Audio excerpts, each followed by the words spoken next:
Hola a todos, vamos a seguir con la lectura del manual para el maestro y hoy vamos al tema número 5 que se llama ¿Cómo se logra la curación? Este es un tema, vamos a abrir nuestra mente, vamos a pedirle al Espíritu que nos permita comprenderla porque es muy profunda, es espectacular, ya se los digo de una vez. Entonces empieza con el título ¿Cómo se logra la curación? Y nos lanza aquí dos líneas fabulosas que dice, la curación implica entender el propósito de la ilusión de la enfermedad. Sin ese entendimiento, la curación es imposible. Fíjense lo que nos está diciendo. La curación es imposible si no se entiende cuál es el propósito de la ilusión de la enfermedad. Desacredita por completo que la enfermedad sea real, porque dice la ilusión de la enfermedad. Sin embargo, dice, en esa ilusión, para que te cures, es indispensable que entiendas el propósito de la enfermedad, el para qué de la enfermedad, para qué te enfermas. Entonces, este capítulo tiene tres partes. La primera, obviamente, si es indispensable conocer el propósito de la enfermedad, entonces comienza con el punto 1 que dice el propósito de la enfermedad y aquí nos explica cuál es realmente en un sentido mucho más profundo que nosotros no vemos para qué es la enfermedad. Dice, la curación se logra en el instante en el que sufre deja de atribuirle valor al dolor. La curación se logra en el instante en que el que sufre deja de atribuirle valor al dolor. Claro, porque el dolor es un síntoma, es un efecto de que creemos que podemos estar separados de Dios, de que nos hemos separado de Dios, de que estamos en culpa. Claro, por eso es atribuirle valor al dolor, porque en realidad para dejar de atribuirle valor al dolor es porque le estamos dejando de atribuirle valor a la causa de ese dolor. Dice, ¿quién elegiría sufrir a menos que pensase que ello le va a aportar algo y algo que tiene valor para él? Aquí ya nos lanza el segundo bombazo aquí, porque nos dice, ¿quién elegiría sufrir? Ya que miren lo que nos está poniendo, el sufrimiento es una elección. ¿Quién elegiría sufrir a menos que pensase que ello le va a aportar algo y algo que tiene valor para él? Nos está diciendo, como empieza aquí, que para que se dé la curación es indispensable reconocer el propósito de la enfermedad. Y entonces aquí nos está diciendo que atrás de la enfermedad hay algo que tú crees que te está dando valor, que es importante. Dice, indudablemente cree que está pagando un precio módico por algo de mayor valor, pues la enfermedad es una elección, una decisión. Nos vuelvo a repetir, es una elección y una decisión. Entonces dice, la enfermedad es el precio, o sea, atrás de la enfermedad hay algo que tú le estás dando valor. Y la enfermedad es el precio que tú estás pagando por aquello que tú le estás dando valor y piensas y prefieres pasar por la enfermedad que atender aquello. Es menos doloroso según, a ver, todo esto es lo que nos está diciendo el curso y esto en la psicoterapia se corrobora, es bellísimo. Dice, es decidirse por la debilidad debido a la equivocada convicción de que es fuerza. Cuando esto sucede, se ve a la verdadera fuerza como una amenaza y a la salud como algo peligroso. ¿Cuál es la verdadera fuerza? Nuestra verdadera identidad. Y a la salud como algo peligroso. Si estoy en salud, estoy en peligro. La enfermedad es un método concebido en la locura para sentar al Hijo de Dios en el trono de su Padre. Mire, el curso nos habla y nos lo expresa muchísimas veces que cuando el Hijo se durmió, realmente fue porque le hizo a su padre, le hizo al creador una propuesta que es la única propuesta a la que el padre le dijo que no. Que le dijo, oye, yo quiero ser tu padre porque soy extensión de ti, padre e hijo. Tengo los mismos atributos que tú.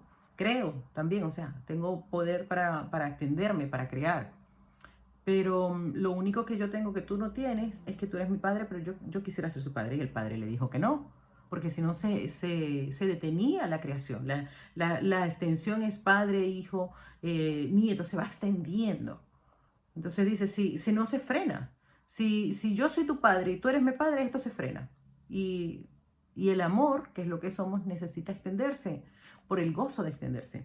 Entonces, eso fue lo único que le dijo que no. Entonces, miren, dice, la enfermedad es un método concebido en la locura, en el sueño, en ese pensamiento descabellado del que nos olvidamos reír.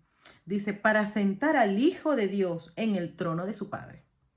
A Dios se le ve como algo externo, poderoso y feroz, ávido por quedarse con todo el poder solo para sí mismo. Únicamente con su muerte puede su Hijo conquistarle. A ver, vamos a entender esto. Por eso les dije, vamos a abrir la mente y de verdad les digo, pídale al Espíritu que tome su mente para que puedan entender esto. Miren, a Dios se le ve. Aquí, desde la parte consciente, muy poco podemos decir que nosotros vemos a Dios como algo externo. Como algo externo se puede ver, fíjense. Se puede ver como algo externo. De hecho, la mayoría de las personas en un principio no pensamos que somos parte de Dios y se ve como algo externo. Del poder del Creador no se duda. Y feroz. El feroz da como miedo admitirlo. Pero incluso en la Biblia dice el temor a Dios, y se aplaude el tenerle temor a Dios. ¿Por qué el temor a Dios? Porque en el fondo se ve como feroz. Ávido por quedarse con todo el poder solo para sí mismo. Cuando el Hijo de Dios le propuso al Padre, quiero ser tu Padre, el Hijo se ofendió, pensó algo desagradable de su Padre. Y lo que pensó fue, y aquí nos está diciendo qué fue lo que pensó el Hijo. A Dios se le ve como algo externo, ávido por quedarse con todo el poder solo para sí mismo. Únicamente con su muerte puede su Hijo conquistarle. Con la muerte del Padre. Bien interesante. Entonces, ahora vamos a leerlo completo y entonces ahora yo les explico lo importante que es esto. Dice, ¿y qué representa la curación dentro de esta loca convicción? Si en la locura, fíjense, si en la locura, en la idea que tenemos un cuerpo, Dios es vida, Dios es amor, es eterno, entonces había que fabricar algo que muriera. Pero solamente puede morir siempre que haya una decisión de morir para decir, oye, te gané a ti, tú me hiciste eterno, pero yo fabriqué algo que no es eterno, porque yo soy el Padre de mí mismo. Yo soy el Padre de mí mismo. Únicamente con su muerte puede su Hijo conquistarle. Y dice, ¿qué representa la curación dentro de esta loca convicción? Si el Padre me cura, si hay un milagro, entonces es más poderoso que mi ínfimo poder que yo decidí tener. Dice, simboliza la derrota, si hubiera la curación, dice, simboliza la derrota del Hijo de Dios y el triunfo de su Padre sobre él. Representa directamente el máximo desafío que el Hijo se ve forzado a aceptar. Representa todo lo que él se ocultaría a sí mismo para proteger su vida. Si se cura, él es responsable de sus pensamientos. Y si es responsable de sus pensamientos, será destruido a fin de demostrarle cuán débil y miserable es. Pero esto es completamente descabellado, pero es lo que dice, tienes que entender lo que está atrás de la enfermedad. Entonces dice, representa todo lo que él se ocultaría a sí mismo para proteger su vida. Si se cura, él es responsable de sus pensamientos. Y si es responsable de sus pensamientos, será destruido a fin de demostrarle cuán débil y miserable es. Si nos curamos por medio de un milagro, entonces estaríamos diciendo, porque en el fondo se sabe, aunque no está consciente, pero se sabe que nosotros somos los que fabricamos la enfermedad para nosotros. O sea, realmente el cuerpo no enferma. Lo que está enfermo es la mente y el cuerpo obedece a la mente que lo lleva. Pero entonces dice, si hay un milagro, entonces significa que el que controla mi mente es Dios y no soy yo. Y entonces estaría perdiendo mi poder. Dice, será destruido a fin de demostrarle cuán débil y miserable es. ¿Por qué? Porque en nuestro sueño hicimos la idea de que como es un padre feroz, ávido por quedarse con todo el poder, entonces si Dios tiene nuestros pensamientos y Él nos pudiera curar por los pensamientos, de alguna forma también nos podría destruir a fin de demostrarnos cuán débil y miserable es. Pero si Él mismo elige la muerte, su debilidad se convierte en su fortaleza. Yo prefiero morir antes de que el Padre me mate, porque así yo ejerzo mi soberanía. Esto es alguna cosa súper descabellada que tenemos en el fondo todos. Dice, ahora se ha infligido a sí mismo lo que Dios le habría impuesto. Es decir, pensamos, por eso es que atrás siempre está la idea de la culpa. Hay una culpa que pensamos que merecemos castigo por ella. Entonces nos infligimos a nosotros el castigo antes de que la vida nos los inflija. Ahora se ha infligido a sí mismo lo que Dios le habría impuesto. Merezco castigo por mis errores, pero entonces me los castigo yo. Y entonces termina siendo la enfermedad una protección para un castigo más grande que me pudieran dar. Dice, y de esta forma ha usurpado completamente el trono de su creador. Impresionante. Entonces nos dice, obviamente esto es un error. O sea, esa idea que tenemos nosotros escondida en la mente es un error, que la culpa merece castigo y de hecho la culpa es lo que hace en la psicoterapia, de eliminarla, porque la culpa en el subconsciente y por las leyes de mal utilizadas, de la ley de la creación utilizadas de forma errónea por el ego, entonces merezco castigo por esa culpa. Pero le tengo tanto miedo a Dios que me lo inflijo yo mismo, porque lo otro sería peor. Entonces dice, parte 2, un cambio de percepción. ¿Ok? Acuérdense, aquí se dijo, la curación implica entender el propósito de la ilusión de la enfermedad. Sin ese entendimiento, la curación es imposible. Estoy separado de mi padre y la culpa merece castigo. Me castigo yo mismo. ¿Ok? Entonces nos dice, aquí tiene que haber un cambio de percepción, que es el punto número 2. La curación es directamente proporcional al grado de reconocimiento alcanzado con respecto a la falta de valor de la enfermedad. La curación es directamente proporcional al grado, fíjense, vamos a ponerlo así tipo gráfico. La curación, ¿ok? Y aquí está el valor que le hemos dado a la enfermedad. Le hemos dado importancia, no la hemos creído. Aquí está la importancia que le hemos dado al valor. Dice, la curación es directamente proporcional al grado de reconocimiento alcanzado con respecto a la falta del valor de la enfermedad. Mientras yo le voy dejando de dar valor a la enfermedad, la curación se va dando. Así. Solo con decir, nos dice el curso, con esto no gano nada, uno se curaría. Fíjense, esto lo está diciendo el curso, solo con decir, pero realmente integrarlo y decirlo con convicción, creerlo. Decir, solo con decir, con esto no gana nada, uno se curaría. Dice, pero antes de poder decir esto, es preciso reconocer ciertos hechos. En primer lugar, resulta obvio que las decisiones son algo propio de la mente, no del cuerpo.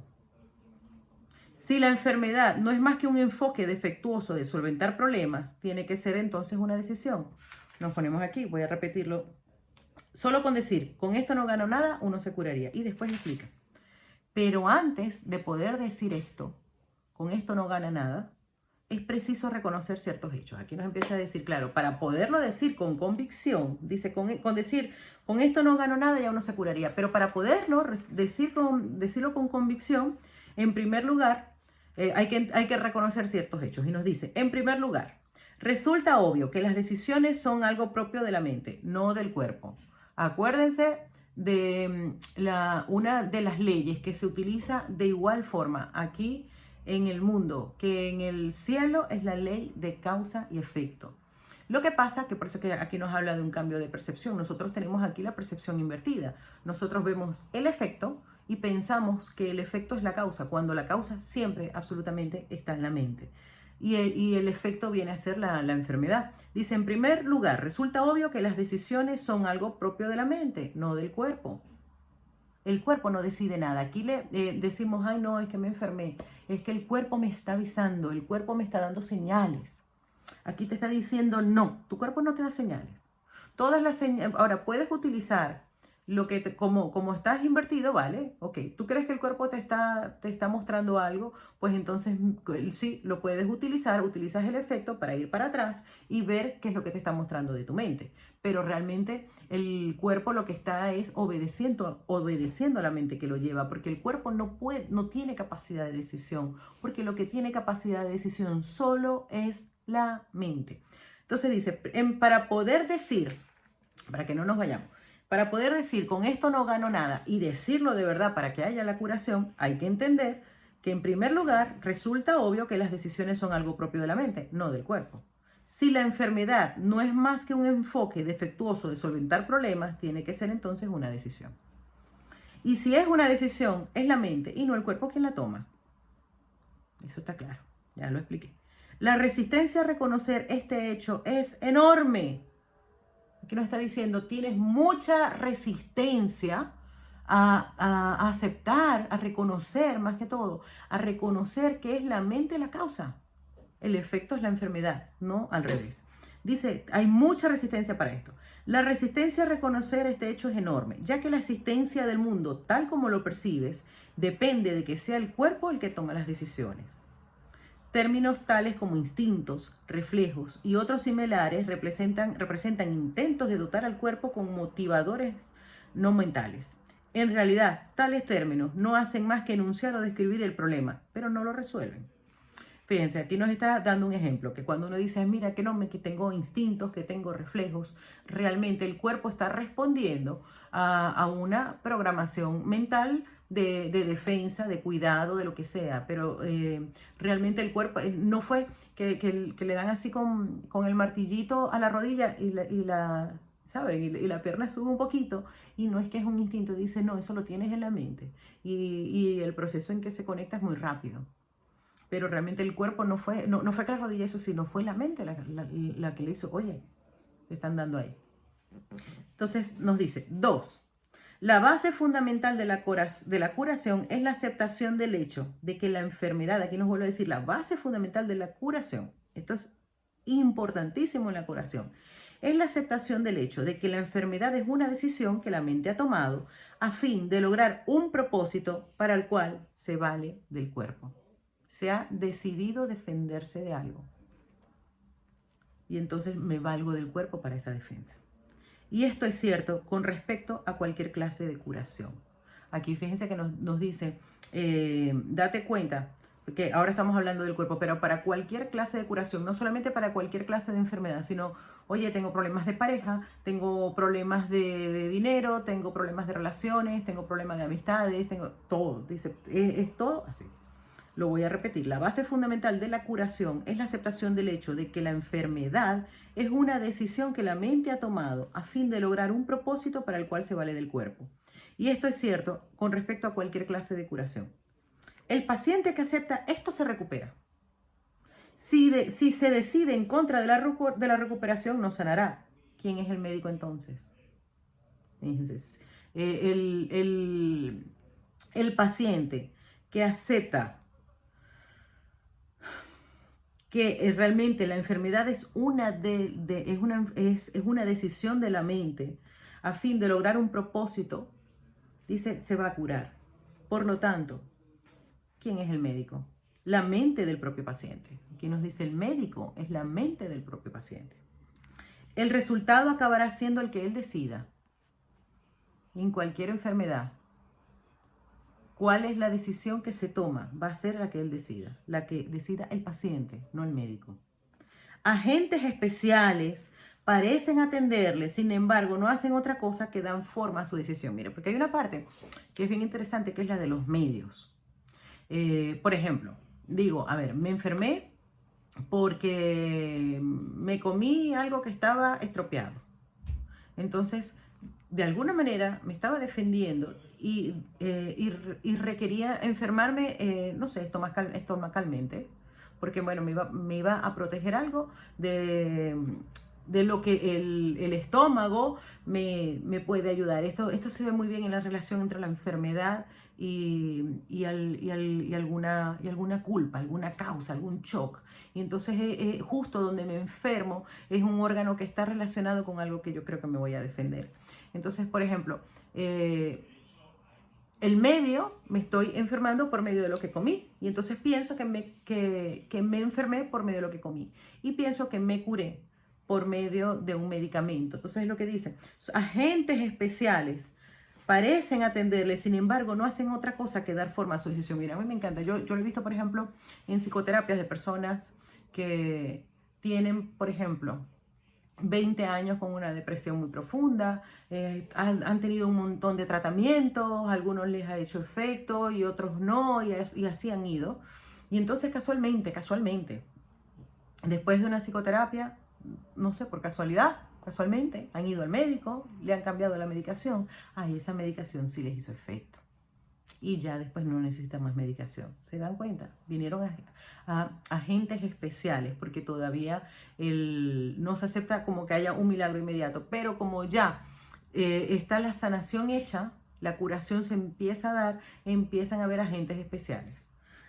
Miren, agentes especiales parecen atenderle, sin embargo, no hacen otra cosa que dar forma a su decisión. Nosotros somos un tomador de decisiones y todo lo que nosotros experimentamos en nuestra vida lo hemos decidido. Y entonces lo que tenemos son medios para darle vida a esa decisión. Dice, los escoge con vistas a dar forma tangible a sus deseos. Y eso es lo único que hacen. En realidad no son necesarios en absoluto. No sería necesario el medicamento, no sería necesario absolutamente nada. El paciente podría sencillamente levantarse sin su ayuda y decir, no tengo ninguna necesidad de esto. No hay ninguna enfermedad que no se curase de inmediato. Dice, si al entender que no necesitas esa defensa, que ya sabes que el cuerpo no te está haciendo nada, que todo está en tu mente y porque tomaste una decisión, tomas otra y tú te levantas y tú dices, no tengo ninguna necesidad de esto, nos dice el curso.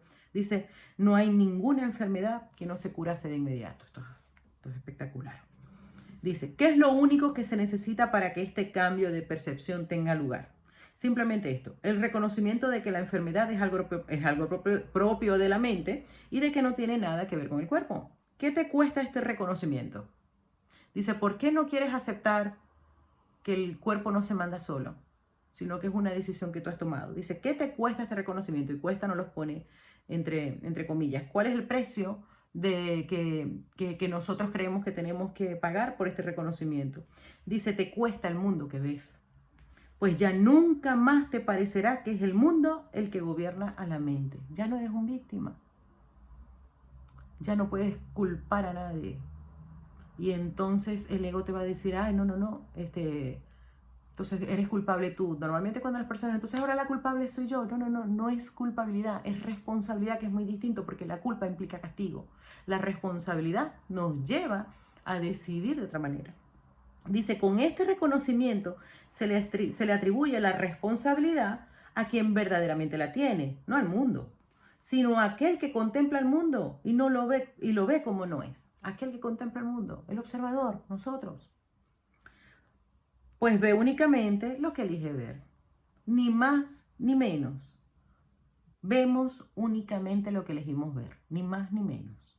El mundo no le hace nada. Pero él pensaba que le hacía algo, por eso es que le cuesta, por eso es que hay resistencia a entender esto.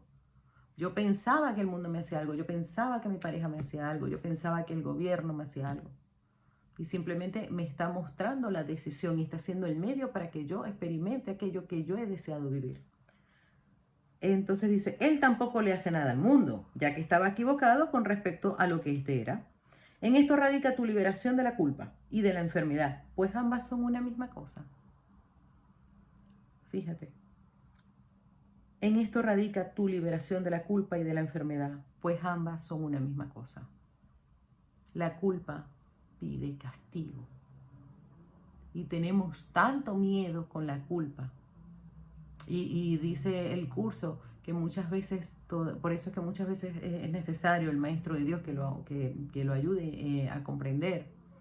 Porque dice, tienes tanto miedo a ver la culpa que no logras identificar que realmente cualquier falta de salud, cualquier enfermedad en cualquier aspecto es una culpa. No es una culpa, yo no me siento culpable, ¿no? Porque claro, he echado la culpa afuera. Bueno, sin embargo, para aceptar esta liberación, la insignificancia del cuerpo tiene que ser una idea aceptable. Claro, para aceptar el hecho de que te liberas por medio de liberarte de la culpa y de la enfermedad, tienes que saber que el cuerpo, nada que ver. El cuerpo es insignificante aquí, solamente está siendo un espejo de lo que has pedido, de lo que has decidido, de lo que has deseado. Dice, con esta idea el dolor desaparece para siempre. Y con esta idea desaparece también cualquier confusión acerca de la creación. ¿Cómo podría ser de otra manera? Basta con poner causa y efecto en su verdadera secuencia con respecto a algo para que el aprendizaje se generalice y transforme al mundo. Para que el aprendizaje causa y efecto, siempre la causa está en la mente y el efecto es hacia afuera. No hay excepciones. Por eso es que nos habla tanto, porque una de nuestras resistencias es que lo aceptamos en algunas cosas en las que nos importa menos, pero la otra sí. Él es el culpable, ella es la culpable, el mundo es el culpable. Por eso nos dice, basta con poner causa y efecto en su verdadera secuencia con respecto a algo para que el aprendizaje se generalice y transforme al mundo. El valor de la transferencia, o sea, de esto de que causa y efecto es siempre la causa dentro, la causa en la mente y el efecto es lo que se ve. Y entonces por eso el valor de la transferencia, de transferir ese conocimiento absolutamente a todo, el valor de la transferencia es una idea verdadera, no tiene límites ni final. El valor de la transferencia de una idea verdadera no tiene límite ni final. Así nos está hablando de lo importante que es aplicarlo a todo. El resultado final de esta lección es el recuerdo de Dios.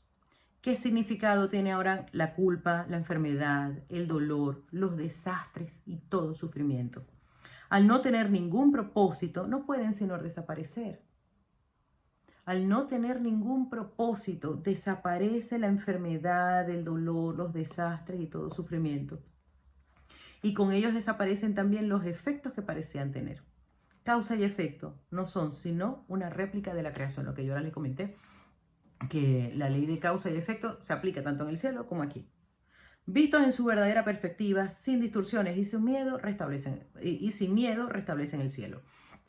Este capítulo tiene la tercera parte que llama la función del maestro de Dios. Ok, ya se ha entendido que la enfermedad tiene un propósito, que se requiere un cambio de percepción. ¿Y qué hace aquí el maestro de Dios?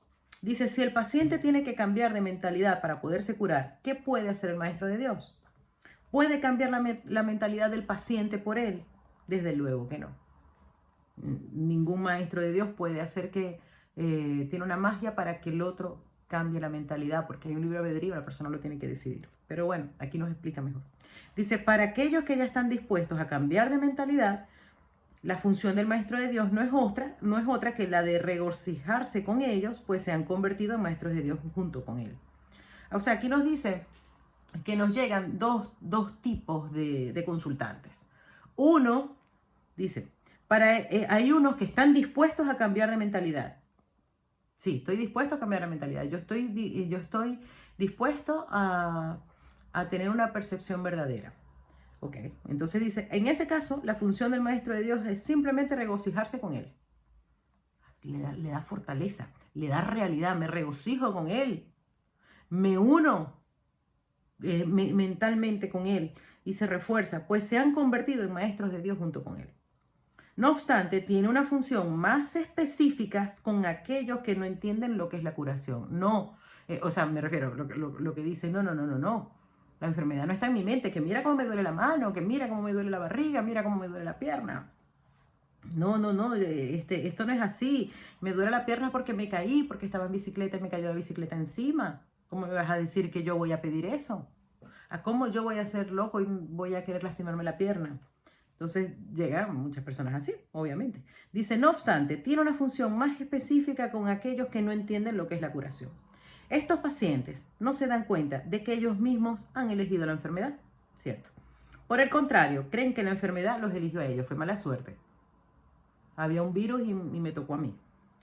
Creen que la enfermedad los eligió a ellos. No tienen tampoco una mentalidad abierta al respecto. No lo quieren ver de otra manera. El cuerpo les dice lo que tienen que hacer y ellos obedecen. El cuerpo me está avisando que necesito dulce. El cuerpo me está avisando que necesito cualquier cosa. Bueno, el cuerpo les dice lo que tienen que hacer y ellos obedecen. ¿Cuántas veces no hemos estado nosotros por ahí? No tienen idea de cuán demente es este concepto de que el cuerpo manda. Escucha tu cuerpo, ¿verdad? Solo con que lo sospecharan se curarían, pero no sospechan nada. Para ellos la separación es absolutamente real. Ok. Entonces ya tenemos estos dos casos. Dicen, los maestros de Dios acuden a estos pacientes representando una alternativa que ellos habían olvidado, obviamente. Se sabe, fíjense que el conocimiento no es algo que viene de fuera hacia adentro, sino al eliminar los obstáculos, lo que queda es el amor, el conocimiento, ya esto lo hemos hablado. Entonces, claro, eso se había olvidado. La simple presencia del Maestro de Dios les sirve de recordatorio. Su manera de pensar reclama el derecho de cuestionar lo que el paciente ha aceptado como verdadero. En cuanto que mensajero de Dios, los maestros de Dios son los símbolos de la salvación. Le piden al paciente que perdone al Hijo de Dios en su propio nombre. Representan la alternativa. ¿Por qué dice que solo con la presencia? Porque el Maestro de Dios, acuérdense que la decisión que tomó el Maestro de Dios es de no ver sus intereses separados al de los demás. Ver los intereses como los intereses de los demás como parte de uno mismo. Entonces, el Maestro de Dios tiene la certeza de dónde está la causa y dónde está el efecto. Y aparte de eso, cuando están en un instante santo, y entonces dice, solamente con su presencia, ya esa verdad, porque nosotros compartimos mente, ya empieza como a iluminar la mente del otro. Esa parte que él la ha olvidado, él empieza así como a encenderse una pequeña luz. Dice, con la palabra de Dios en sus mentes, vienen como una bendición, no para curar a los enfermos, sino para recordarles que hay un remedio que Dios les ha dado ya. No son sus manos las que curan, no son sus voces las que pronuncian la palabra de Dios, sino que sencillamente dan lo que se les ha dado. Exhortan dulcemente a sus hermanos a que se aparten de la muerte. He aquí, Hijo de Dios, lo que la vida te puede ofrecer. ¿Preferirías la enfermedad en su lugar? Esto es hermoso. Hay una persona, el Maestro de Dios, en ese momento está en la mente recta, con certeza, con la palabra de Dios, no con la palabra del ego. Entonces, por eso es que dice, mira, le piden al paciente que perdone al Hijo de Dios en su propio nombre. Representan la alternativa con la palabra de Dios en sus mentes. Vienen como una bendición, no para curar a los enfermos, sino para recordarles que hay un remedio que Dios les ha dado ya. Después nos dice, y con esto ya termina este capítulo tan bonito y tan potente. Dice, los maestros de Dios avanzados, no toman en consideración ni por un instante las formas de enfermedad en las que sus hermanos creen. No se creen para nada ninguna forma de enfermedad, porque saben que todas es lo mismo, no hay grado de dificultad de los milagros. Es un efecto de una causa que está en la mente. Esto al hacer la psicoterapia se ve muy claro. Dice, hacerlo sería olvidar que todas ellas tienen el mismo propósito y que por lo tanto no son en modo alguno diferentes. Los maestros de Dios tratan de oír la voz de Dios en ese hermano que se engaña a sí mismo hasta el punto de creer que el Hijo de Dios puede sufrir. Ese hermano se está engañando a sí mismo hasta el punto de creer que el Hijo de Dios puede sufrir, pero el Maestro de Dios no se engaña con su sufrimiento. No empatiza con su sufrimiento. ¿Cuál es la diferencia entre un maestro de Dios y otro tipo de sanador? Que llega a la persona diciendo, mira, me duele aquí la mano. Sí, es verdad, es que tienes esto roto, es que tienes no sé qué, es que tienes no sé cuánto. Mira, y esto tarda años, ¿viste? Yo no creo que te quede bien toda tu vida. Lo que te va a poder es le hace realidad y le da un poco de magia a ver si mejora la cosa y puede ser que mejore. Entonces dice, los maestros de Dios avanzados no toman en consideración ni por un instante la forma de enfermedad, las formas de enfermedad en las que sus hermanos creen. Creen, es una creencia que tiene el hermano. Hacerlo sería olvidar que todas ellas tienen el mismo propósito y que por lo tanto no son en modo alguno diferentes. Los maestros de Dios tratan de oír la voz de Dios en ese hermano que se engaña a sí mismo hasta el punto de creer que el Hijo de Dios puede sufrir.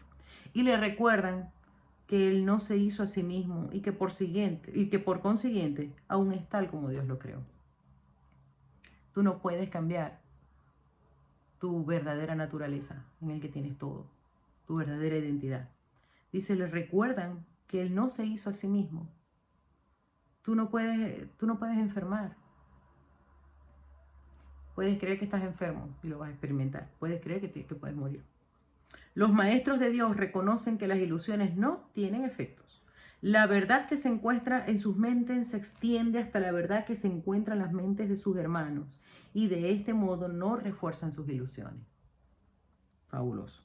de manera que éstas se llevan ante la verdad no se lleva ante ellas, claro. Unen sus mentes. Fíjense, esto habla mucho de lo que se hace en la psicoterapia. Unen sus mentes.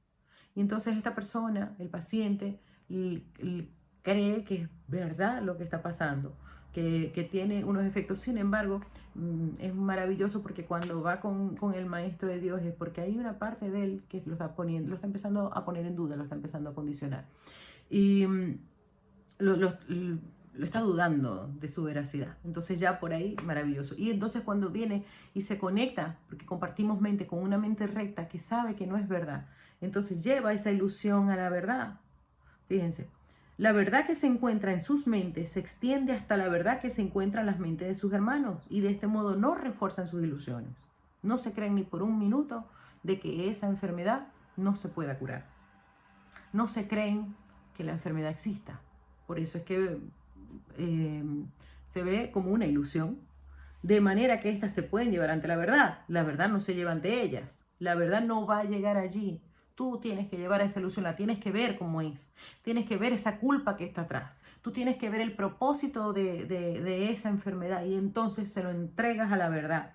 Dice, y de esta forma se disipan, no por medio de la voluntad de otros, sino por medio de la única voluntad, lo dice con mayúscula, que existe en unión consigo misma. Esta es la función de los maestros de Dios, no ver voluntad alguna separada de la de ellos, ni la suya separada de la de Dios.